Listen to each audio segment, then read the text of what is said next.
보잉이 시작했고 한국과 중국이 빠르게 이를 뒤쫓고 있습니다. 로열 윙맨이란 보잉사가 호주 공군과 함께 개발 중인 스텔스 무인 전투기의 한 종류로 쉽게 말해 전투기 대형에서 가장 앞선 편대장기 뒤를 따르는 요격기를 뜻합니다. 미국은 무인 항공기 기술의 선도국답게 무인 편대기에 대해 집중적인 개발을 진행하고 있는데요. 2021년 첫 테스트 비행을 마쳤고 작년 2월엔 블록2 사양에 맞춘 시제기까지 내놓은 상태입니다. 그리고 지난 25일 국방과학연구소와 대한항공은 함께 개발한 로열 윙맨 시험기를 처음 공개했습니다. 타임라인상으로 단순 비교하자면 미국과 최소 2-3년의 기술 격차가 존재하는 셈인데요. 그러나 이를 바라보는 글로벌 시장의 기대는 상당합니다. 여기엔 납득 가능한 가격과 빠른 납기라는 한국 방산의 장점도 있지만 무엇보다 로열 윙맨 개념에서 편대장기 역할을 하는 유인기 바로 KF-21의 존재 때문입니다. 미국의 경우 편대장기를 F-35가 맡게 되는데 알려진 대로 가격도 문제지만 도입 절차가 결코 쉬운 기체가 아닙니다. 미국의 F-35는 물론 공중조기경보 통제기 등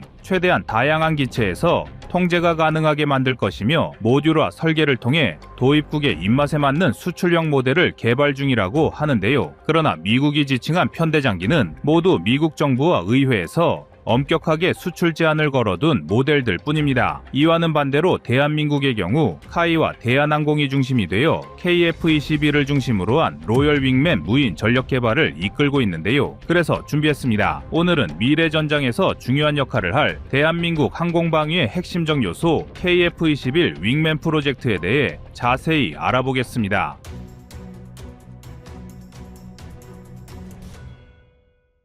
지난 2월 25일 대한항공은 미국의 XQ-58A나 MQ-28과 유사한 형태의 무인 스텔스 시험기 프로젝트명 로우스를 처음 공개했습니다. 올해 말 첫 번째 시험 비행을 시작으로 2027년까지 KF-21과의 멈티 비행까지 완료할 계획인데요. 여기에 국내에서 개발될 5,500파운드급 터보팬 엔진을 활용할 예정이며 추후 더 강력한 엔진 개발도 계획 중입니다. 현재까지 공개된 로우스의 특이점은 유인기 통제를 받는 무인기지만 AI 기술이 적용되어서 조종사의 통제 부담을 덜어주고 자체적인 판단에 작전할 수 있다는 점과 기본적으로 전자전과 정찰 기능을 중심으로 개발된다는 점입니다. 여기에 다목적 페이로드 시스템을 적용해서 기수 부분의 모듈만 바꾸면 다양한 임무에 투입 가능한데요. 기체 손실에 대한 손해를 최대한 줄이기 위해 기체는 최대한 저렴하게 제작될 예정입니다. 그리고 이와는 별개로 국방과학연구소와 카이가 독자적으로 개발 중인 무인기 모델도 존재합니다. 대한항공의 로우스가 현재까지 무장 탑재 성능을 배제한 채 개발되고 있다면 국방과학연구소가 1999년부터 개발 진행 중인 가오리-X 프로젝트는 전투기급 성능의 무인기를 목표로 하고 있습니다. 외형적으로도 미국 B-2 B-21 폭격기를 떠오르게 하는 납작한 형태를 띠고 있는데요. 가오리-X는 지난 2019년 전체 형상을 소형화한 축소 모델의 비행에도 성공했을 정도로 개발 진척도가 상당히 높은 상태입니다. 이미 ADD는 2020년 가오리-X의 진척도를 70%로 발표했으며 우리 군이 공식 인정은 안 했지만 북한은 작년 평양 상공에 침투한 무인기를 가오리-X로 지목한 사례가 있습니다. 상황이 이렇다 보니 일부 언론에서는 소형 스텔스 무인기와 가오리-X가 동일한 기종이라고 착각하는 총극까지 벌어지고 있는데요. 그러나 엄밀히 말해 두 종류의 무인기는 완전히 다른 기종이라고 봐야 합니다. 그도 그럴 것이 가오리-X, 다시 말해 KUS-FC는 개발 과정에서 필요 목적에 따라 설계 개념이 여러 번 바뀌었고 지난 2022년 DX 코리아를 통해 공개된 최종 형상은 길이만 12m, 높이 3m, 날개폭은 20m에 육박하는 대형 크기입니다. 이처럼 덩치가 커진 것은 기본적으로 전투기를 대체하는 무기인 만큼 무장 능력도 중요한데 여기에 무장 능력과 비행 안전성을 위해서는 아무래도 기체가 큰 편이 유리했기 때문입니다. 워낙 극비리에 개발되고 있다 보니 정확한 재원조차 공개되지 않았지만 외형과 외국 기종과의 비교 그리고 내부 무장창의 형태로 대략적인 성능을 가늠할 수가 있었습니다. 가오리-X는 정찰은 물론이고 전자전 장비를 탑재하여 적의 방공망을 교란하는 임무부터 표적 지정, 감시, 제한적 타격까지의 일련의 과정을 수행할 수 있을 것으로 추정됩니다. 현재 개발진은 2030년대까지 가오리-X의 현장 배치를 완료할 계획인데요. 이토록 가오리-X가 많은 관심을 받았던 진짜 이유는 바로 우리가 독자적인 기술로 개발한 KF-21 보라매와 현대비행을 함께하는 국산 유무인 전투비행 체계 멈티를 기반으로 개발되었기 때문입니다. 카이에 따르면 KF-21이 F-35와 유사하게 무인기 운용 능력을 갖출 것이며 가오리-X는 물론 전술했던 대한항공의 로스 무인기와 함께 유무인 복합 체계를 구축할 것으로 전망하고 있습니다. 이러한 유무인 복합 체계로 우리 공군은 하이로 믹스 방식을 적용하여 경제적인 운용과 다양한 전술적 대응이 가능해질 것으로 예상됩니다. 그러나 기술 선도국이라 할 수 있는 미국과 이를 바짝 뒤쫓고 있는 대한민국 외에도 무인기 편대 기술 개발에 사활을 건 국가는 한둘이 아닙니다. 유럽의 방산강국 독일, 프랑스, 스페인은 FCAS 프로그램을 통해 6세대 전투기와 무인기 편대를 동시에 개발하고 있습니다. FCAS의 목표는 유럽의 공중 우위를 유지하는 것으로 유인 전투기와 무인기가 팀을 이루어 다양한 임무를 수행하는 것을 목표로 하고 있는데요. 2040년대 초반 배치를 목표로 하고 있지만 우크라이나 전쟁 지원으로 각국의 자금줄이 마른 상황에서 실전 배치까지는 시간이 좀 더 필요해 보입니다. 영국은 독자적으로 랑카 프로젝트를 진행하고 있는데요. 다른 국가보다 비교적 소형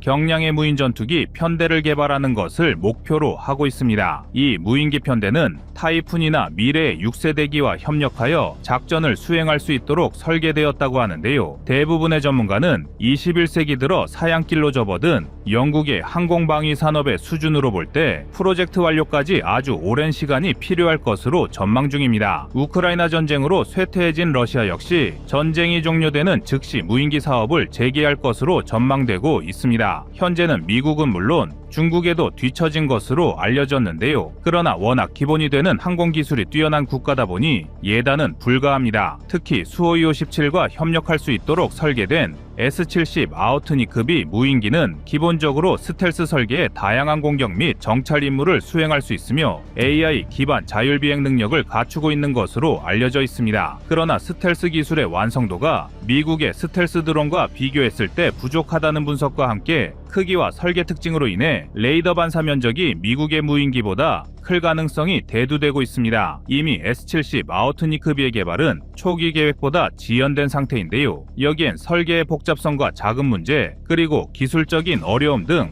다양한 요인으로 있지만 무엇보다 전쟁 후 예산이 부족한 러시아가 언제쯤 무인 편대를 실전에 배치할 수 있을지는 미지수입니다. 상황이 이렇다 보니 실질적으로 우리에게 가장 신경 쓰이는 존재는 당연히 중국일 수밖에 없습니다. 중국은 이미 드론 분야 점유율 세계 1위 국가이며 큰 내수 시장을 기반으로 저렴하면서도 성능이 뛰어난 무인기 생산에 강점을 보이고 있습니다. 중국은 GJ-11 공리-11호 무인 공격기를 개발하여 현장에 배치했다고 공표한 상태인데요. 이 무인기는 스텔스 능력을 갖추고 있다고 알려졌으며 중국의 차세대 유인 전투기와 협력할 수 있도록 설계되었습니다. 여기에 중국은 FH-97 무인기를 공개하며 무인기 편대라는 개념도 선보이고 있는데요. 이 무인기는 AI와 고도의 자율 시스템을 갖추고 있어 유인 전투기와 함께 작전을 수행할 수 있는데 여기에 가격까지 저렴해 소모성 임무를 포함 다양한 작전에 활용될 전망입니다. 물론 중국이 말하는 스텔스 성능과 유인 전투기와의 상호 통신 기능을 100% 믿기엔 여러 의혹이 존재합니다. 아직 실체가 공개되지도 않은 차세대 전투기와 완벽하게 협력한다는 것 자체가 말이 안 되는 소설 같은 이야기인데요. 심지어 일각에서는 미국의 제재로 핵심 반도체 칩의 수급이 어려운 상황에서 중국의 무인기 개발은 불가능할 것이라는 주장이 나오고 있습니다. 민간 드론 분야에서의 점유율과 좋은 평가와는 대조적으로 방산 분야에서의 중국산 무인기는 여전히 서방산 무인기와 비교했을 때 기술적 신뢰성이 부족하다는 평가를 받고 있습니다. 특히 장시간 고도에서의 비행 안정성이나 극한 환경에서의 운영 능력에서 많은 의문이 있습니다. 또한 값싸게 생산하는 대규모 생산 과정에서 품질 관리로 제품 간의 성능 편차가 크며 중국 전투기의 문제점으로 항시 지적받는 스텔스 성능도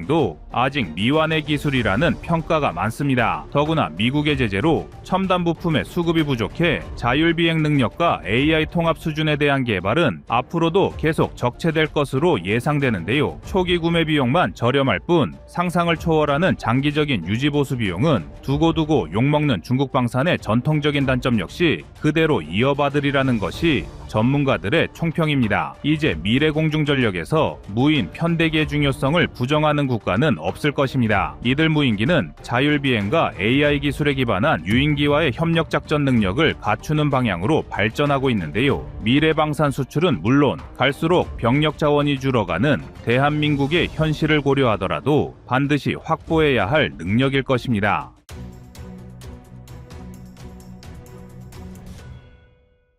다음은 25년 2월 28일 F-22 도입 논란 영상입니다. 작년 안에 미 공군이 퇴역시킨 항공기는 무려 310대에 달합니다. 사실상 대한민국 공군 수준의 항공전력을 새로 편성할 규모인데요. 마리 퇴역 항공기지 대부분 꾸준한 개량과 수명 연장 개조를 받은 덕에 다른 나라의 주력 전투기와 대등하거나 그 이상의 성능을 지녔습니다. 그럼에도 미국은 새로 도입할 전투기의 자리를 만들어주면서 퇴역 전투기의 기체 노후화를 이유로 과감한 퇴역 조치를 내리고 있는데요. 올해 퇴역시킬 규모도 만만치 않아 약 130대의 전투기가 은퇴를 기다리고 있습니다. 그리고 그 목록을 보면 정말 혀를 내두를 정도인데요. 가장 눈에 띄는 존재는 단연 현존 최강 전투기로 불리는 F-22A 랩터 32대입니다. 1990년대 중반부터 생산된 랩터의 기령은 이제 고작 30년, 여기에 이른바 글로벌 스트라이크 패키지 업그레이드 덕분에 공중전은 물론 제2담을 이용한 지상 정밀 타격도 가능할 만큼 성능이 우수합니다. 물론 퇴역 목록엔 블록 30부터 블록 40까지의 기체는 포함되지 않았는데요. 그렇다고 해도 F-22A는 이른바 오늘날 F-22의 전설을 만든 바로 그 기종입니다. 2006년 랩터는 모의 훈련에서 F-15 등 4세대 전투기와 모의 공중전을 벌여 144대 0전적으로 승리한 어마어마한 기록이 있습니다. 사실상 4세대기 전투기는 랩터 앞에서 저항할 엄두조차 낼 수 없는 수준이란 것인데요. 물론 최강의 전투기라는 것은 운용 목적과 방향성에 따라 얼마든지 달라질 수 있습니다. 그러나 모든 변수를 감안하더라도 전 세계 전투기 1티어는 언제나 랩터였으며 앞으로 6세대 전투기라는 PCA가 도입되기 전까지는 이러한 전설은 깨질 가능성이 없습니다. F-22가 이렇게 최강의 전투기로 손꼽히는 데에는 바로 스텔스, 스피드, 그리고 센서 퓨전이라는 3S 요소 때문입니다. 우선 스텔스 측면에서 F-22는 이를 완성형 단계에 이른 전투기입니다. F-22의 레이더 반사 면적 RCS 값은 고작 0.0001제곱미터에 불과해 레이더상에서 표시되는 면적은 날벌레보다 작습니다. F-15가 5제곱미터, 훨씬 작은 F-16이 1에서 3제곱미터라는 걸 생각하면 사실상 레이더로 F-22를 포착하는 건 불가능합니다. 때문에 그나마 가능성이 있는 탐지 방법은 F-22의 쌍발 엔진에서 뿜어져 나오는 열기를 포착하는 건데요. 열추적이 가능하다는 것은 가시거리 내로 접근했다는 뜻으로 적군이 F-22의 존재를 알아차렸을 땐 이미 저승행표를 발권한 이유가 될 것입니다. 여기에 F-22에 탑재된 AN/APG-77 A사 레이더는 5제곱미터 크기의 물체도 약 300km 밖에서 탐지할 수 있는데요. 특히 약 1500개로 모듈로 이루어진 AN/APG-77 레이더는 모듈마다 각기 다른 파장의 레이더 주파수를 발사하기 때문에 적 전투기의 레이더 경보 수신기 RWR이 F-22에 조준되었다는 것을 감지하지 못합니다. 더구나 F-119, PW-100 쌍발 엔진을 탑재한 F-22는 최대 이륙 중량을 채운 상태에서도 추중비가 1.08을 넘는데요. 이는 로켓과 마찬가지로 양력을 받지 않아도 엔진의 힘만으로 기체를 상승시킬 수 있다는 의미입니다. 여기서 끝이 아닙니다. 1990년대 데뷔한 F-22는 이후 수많은 개량을 거친 끝에 기체의 초고기 이동에 대응하기 위해 하늘의 슈퍼컴퓨터라고 불릴 만큼 고도로 발전된 전자제어 장치를 탑재했습니다. 실제로 F-22는 VHSIC 초고속 통합 서킷과 CIP 일반 통합 프로세서에 광섬유 데이터 케이블을 적용했고 이를 바탕으로 초당 105억 개 이상의 명령을 처리할 수 있습니다. 이를 기반으로 F-22는 일반적인 편대비행 전술을 구사하지 않고도 독자적인 작전 수행과 기동이 가능한데요. 쉽게 말해 F-22 단일 기체 하나가 한개 비행 편대와 같은 수준의 작전 수행 능력을 보일 수 있다는 것입니다. 그럼에도 불구하고 미 정부는 몇 년 전부터 F-22 랩터 32대 퇴역기라는 사상 초유의 결단을 내리면서 미국의 동맹국들을 긴장하게 만들었습니다. 특히 대한민국 입장에서도 KF-21 120대 실전 배치가 완료되는 2032년까지 약 7년이 남은 상황에서 F-22를 도입한다면 그야말로 중국에도 밀리지 않는 압도적인 전력 강화가 가능합니다. 이번에 퇴역 대상에 오른 모델은 F-22 블록 20 개량형으로 1000파운드급 제2담 정밀유도 폭탄 등을 활용한 공대지 임무를 수행할 수 있는 모델입니다. 게다가 2기의 외부 연료 탱크를 탑재할 경우 항속거리만 3000km에 육박해서 글로벌 스트라이크, 다시 말해 범지구적 타격이 가능해졌습니다. 이는 서울을 기준으로 중국을 관통해 티베트까지 도달할 수 있는 거리인데요. 즉 F-22를 보유하는 것만으로도 대한민국의 전략무기가 추가되는 셈입니다. 특히 이미 실전에서 검증된 F-22의 스텔스 성능은 중국 영공을 우리 마음대로 농락할 수 있는 수준입니다. 일례로 F-22는 2014년부터 2015년까지 S-300 대공미사일과 판치르 등 러시아가 자랑하는 최강의 방공 시스템이 도배되어 있던 시리아에 200회가 넘는 정찰과 공습 임무를 수행했는데요. 그러나 시리아군은 물론 러시아군도 단 한 번도 F-22를 탐지하지 못했습니다. 이뿐만 아니라 지난 2017년에는 시리아 상공에서는 F-22가 유관 식별이 가능한 600m까지 무려 15분간이나 정부군 소속 수호이 24를 추적했음에도 표적이 된 전투기는 물론 지상의 그 어떤 방공망도 F-22의 존재를 알아차리지 못했습니다. 그런데 이러한 무시무시한 전력을 퇴역시킨 이유는 다름 아닌 유지비 때문이었습니다. 전술한 대로 F-22 한 대의 연간 유지비는 최대 약 3,700억가량으로 엄청난 성능에도 불구하고 양산 7년 만인 2012년 생산이 중단되었습니다. 생산 라인이 축소되었으니 부품과 수리 공정, 그리고 스텔스 성능 유지를 위한 정기적인 전자파 흡수 도료 도포 등 온갖 문제가 겹쳐 이후 F-22는 돈 먹는 하마가 되었습니다. 이러니 대한민국이 랩터를 도입한다고 할지라도 유지비가 부담될 수밖에 없습니다. 도가 지나친 미국의 간섭과 기술 기밀 유지도 문제입니다. 가령 지난 2017년부터 2022년까지 F-35A의 기체 결함은 매년 150건 이상이 발생했는데 미국은 수리를 위한 기체 개봉을 완전히 금지하고 있습니다. 때문에 모든 정비를 해외에서 수행해야 했고 이는 결국 유지보수 비용의 폭등으로 이어졌는데요. 물론 최근 이를 개선했다고야 하지만 F-35A의 초기 도입 비용은 1,060억 원 수준인데 반해 지난 수년간 운영 유지 비용에 사용된 예산은 대당 2,500억 원에 육박합니다. 만약 F-22를 도입한다 쳐도 자체적인 정비 능력을 보유할 수 없다면 상당한 예산이 눈먼 돈으로 낭비될 것입니다. 그리고 이는 자연스레 새로운 무기체계 도입의 축소로 이어질 텐데요. 하지만 유지비를 감당할 수만 있다면 이에 따른 이득이 결코 만만치 않습니다. 먼저 F-22를 운용하며 쌓는 경험을 결코 무시할 수 없습니다. 직접적으로 내부 소프트웨어 코드와 체계 통합 프로그램 등 핵심 요소에 접근할 수는 없겠지만 5세대기의 정점이 어떤 방식으로 구동하는지 파악하는 것만으로도 상당한 가치가 있습니다. 특히 블록2와 블록3를 거쳐 6세대기를 꿈꾸는 KF-21의 발전 계획을 봤을 때 대한민국에는 F-22를 통해 획득한 데이터가 돈으로 환산할 수 없는 굉장히 중요한 자료가 될 것입니다. 물론 아직까지는 도입의 가능성이 열려있을 뿐 확정된 사안은 없습니다. 미국은 여전히 미국을 제외한 어떤 나라도 F-22 이상의 전력은 불필요하다고 판단하고 있으며 중국을 상대하는데도 KF-21이나 F-35로도 충분하다는 입장을 유지하고 있는데요. 과연 대한민국 F-22 도입에 대한 여러분의 생각은 어떠신가요? 이상 꺼리튜브의 두 번째 미션이었습니다.